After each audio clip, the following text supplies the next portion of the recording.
Oui, bonjour. Donc, une vidéo sur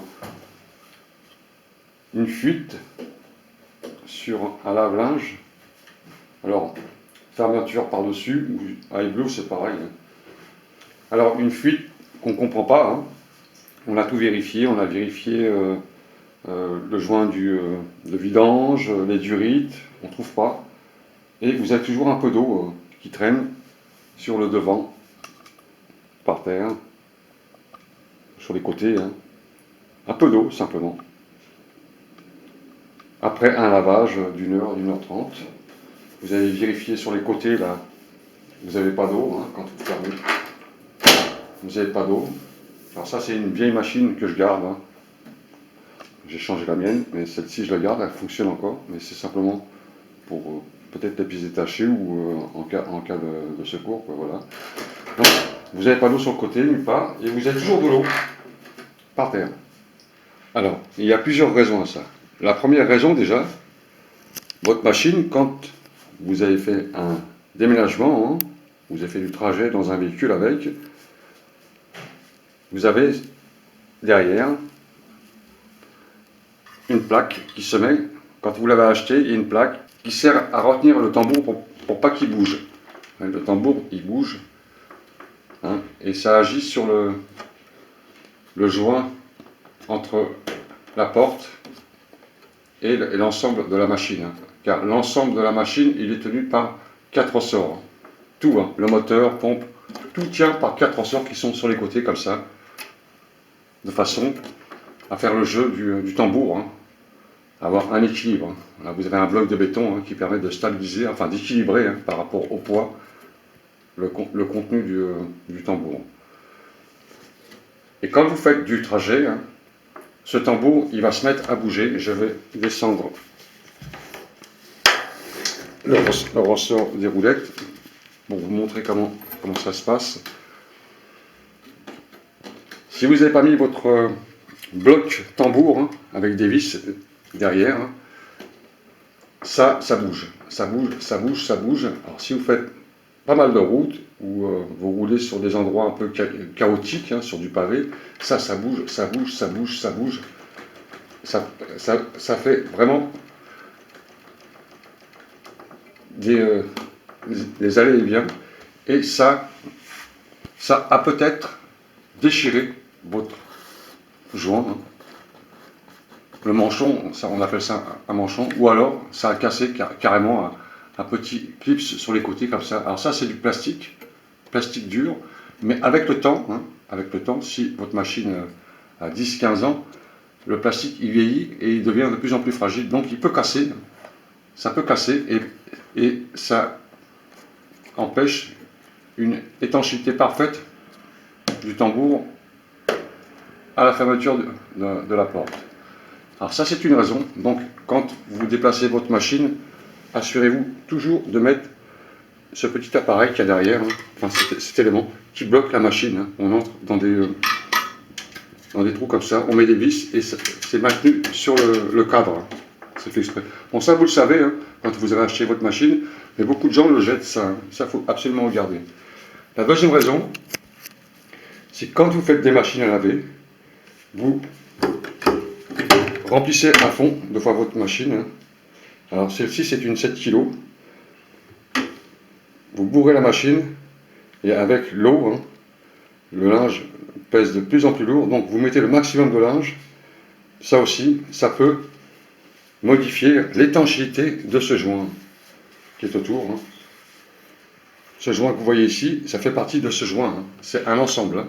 Il est fait ensemble, hein. Ça et ça, c'est pareil.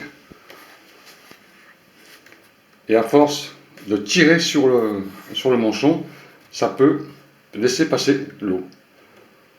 Voilà.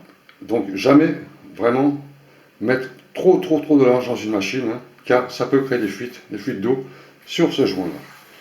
La troisième raison, alors c'est la plus délicate, c'est celle qu'on ne trouve jamais d'ailleurs. J'avais fermé le tambour. Voilà.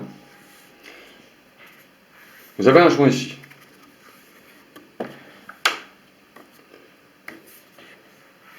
Voilà. La porte. Quand vous fermez la porte, vous avez un endroit ici, le tour de ça. Ouais, ce grand rectangle avec des arrondis, hein, qui correspond au rectangle avec des arrondis du joint. Ça s'applique sur le joint qui permet de retenir l'eau quand elle est envoyée en l'air par la rotation du tambour. Ça éjecte de l'eau, c'est pas de la pression, mais ça éjecte de l'eau. Il y en a partout après ici. Et quand vous fermez ce joint, il se pose, le joint dur de la fermeture, il se pose sur le joint mou du cadre. Ce petit joint, si vous avez une fuite que vous ne voyez pas, l'eau passe tranquillement ici. S'il est usé, hein, s'il est déformé, hein, peut-être, avec le temps, il peut se déformer. Hein.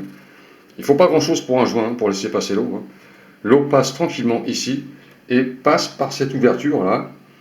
Cette ouverture, c'est le fermoir de la machine, et vous ne le voyez pas. L'eau passe par là, tranquillement, tout doucement, et se retrouve derrière la machine, derrière ici, et va couler tranquillement en bas, et vous allez avoir de l'eau en bas. Et vous ne comprenez pas d'où ça vient, parce que ça passe complètement inaperçu. Donc,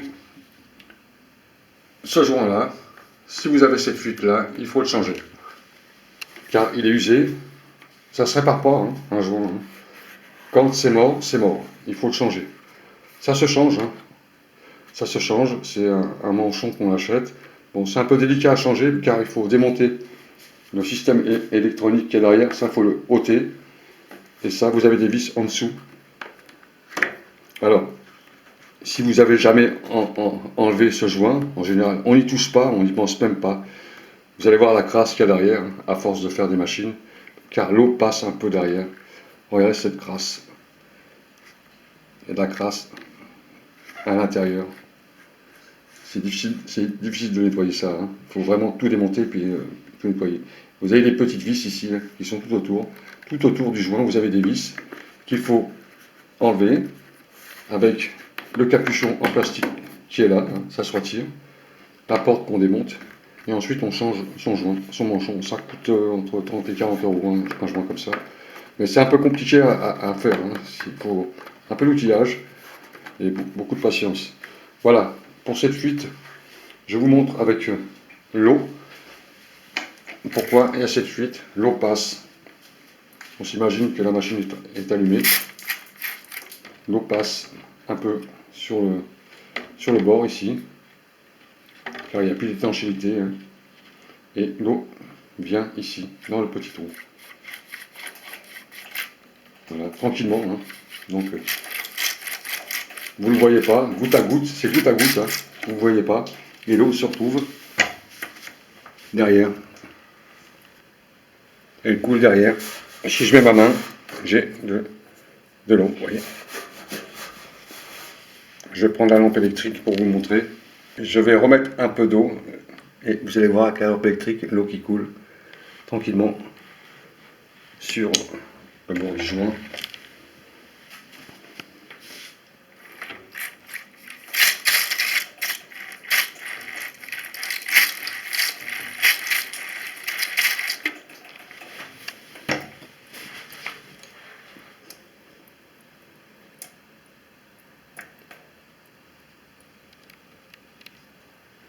Vous voyez, il y a de l'eau. On a de l'eau par terre. Ça fait une petite flaque d'eau. Hein. Pas grand chose. Petite flaque. Parce que c'est des gouttes à gouttes. Hein. Des gouttes à gouttes. Quand vous entendez le marteau, c'est mon voisin qui bricole. Vous avez un peu d'eau par terre. Voilà cette fuite qu'on ne comprend pas, mais qui vient du joint de manchon qui se trouve là, hein, qui est fixé en un seul bloc sur la cuve et sur le cadre de la porte. Voilà. Sinon, pour le moteur, si vous n'avez pas de fuite, il n'y a aucun souci. Hein. Ensuite, vous avez quelques lurides derrière. Bon, si vous avez vérifié ça, il n'y a pas de souci. Mais en général, c'est ce joint-là qui déconne, qu'il faut réparer ou changer plutôt. Hein. Voilà pour l'explication de cette fuite qu'on ne comprend pas en général. C'est le manchon ou joint de hublot. Hein. Donc, les réparateurs savent très bien faire ça. On peut le faire soi-même, mais quand on n'est pas trop bricoleur, vaut mieux voir un réparateur, surtout si vous avez une machine qui coûte assez cher. Ça vaut le coup de changer ce manchon. Voilà pour l'explication du joint de manchon, la fuite qu'on ne comprend pas. Elle est souvent avec ce joint, tout simplement, qui est défectueux, usé ou déchiré même. Il peut arriver qu'il soit un peu coupé, déchiré. Salut à tous!